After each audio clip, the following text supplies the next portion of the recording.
Okay, I have wet sanded the Mercedes CL55 all the way up from 1500 grit to 5000 grit.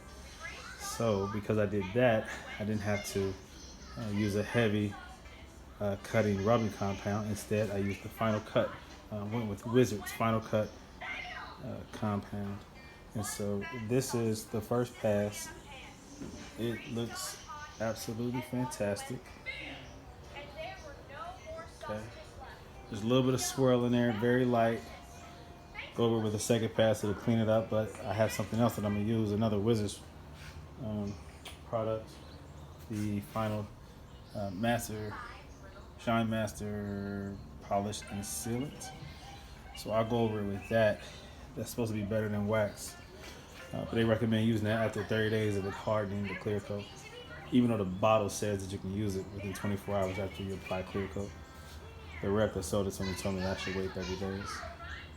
Everything came out real good. This is the first time I've ever used the sander polisher. What is it, a 7-inch or 8-inch, whatever. I used the cutting foam pad. There's no need to use the wool pad. I did mess up once. I did burn through the paint on the tail back here up under the CL55. I burnt it. I sure did. You see that? So I'll be doing some masking off and respraying back there. But that's my fault. That was the first time like I said, I had used it. I used it on the deck lid first. That came out fantastic. But I still had the speed up too high when I came down here, and I angled the sander and it cut right into it. You can see the smoke and everything from me burning it. Crazy, man. My baby girl right there. What'd you say, Jador? You got your boots on? Say hi to the people. Say hi, Jador. Jador. Say hi. Jeez. All right. Well, so I messed up on that. I'm so pissed because everything else turned out great. But that's the part of learning that I hate, is making mistakes. It's hard to see it out here. I can't pull it out because it's raining. I don't want to get it wet. I still have to put the one more pass and then do the sealant. So I don't want water on it unnecessarily, especially this dirty rain water. But came out pretty slick. I said there's one pass. I don't know. I gotta do some research. Should I only hit it one time with the cutting compound?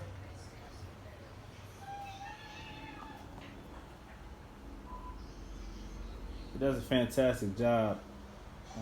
This stuff is water based and water soluble, and so the first moments of you using that cutting compound, it does the cutting, but then it follows up with the polishing once it starts breaking down. Some people like it, some people don't. I do like it. Very easy to use as long as you understand the process of using a polisher. Not to keep it sitting too long and not to have it revved up too high for your intended purpose. And so that's where I slipped up. But it's a part of the learning process. So stainless, fantastic. Oh yeah, this is the cutting compound that I use right here. Boom, right there. Final cut. Like I said, I think it turned out real good. I know that it turned out real good. Okay. So like I said, I gotta fix that, man. I gotta fix that. Look at that. Burn right through there. Look at that. Look at that. That is so jacked up. Oh man, I'm pissed about that. But if you look at the reflection, it's a little dusty from the compound. But I mean, look at that. Oh, that reflection. It's pretty good, man. Pretty nice. I mean, now that is some reflection. Now this is the factory. This part right here. The pillar right here, that's the factory. And that's what I did. Haha. Pretty nice. I'm impressed. Alright, so it's all coming along. I left a little bit of orange peel to make it look factory. I didn't want to go too absolutely flat and cut too much of that clear.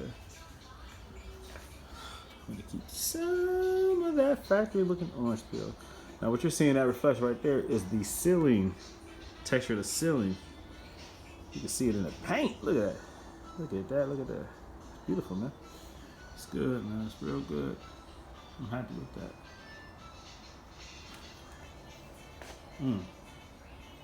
If from this project you're learning nothing else, patience is a virtue. The Bible says that, and it's so true regarding fiberglass, fabrication, body work. Oh God, painting. I mean, it's all polishing, waxing. It's all patience. If you don't have patience, and these kind of projects are not for you. Go buy one at a dealership or a used car from a private owner and just keep some wax on it and call it a day. But if you want to go heavy modification or something unique and special that nobody else has, well, you go put in some work or have a big bag, be able to pay somebody to do it. You're gonna do it yourself. Patience is a virtue. All right, updates later.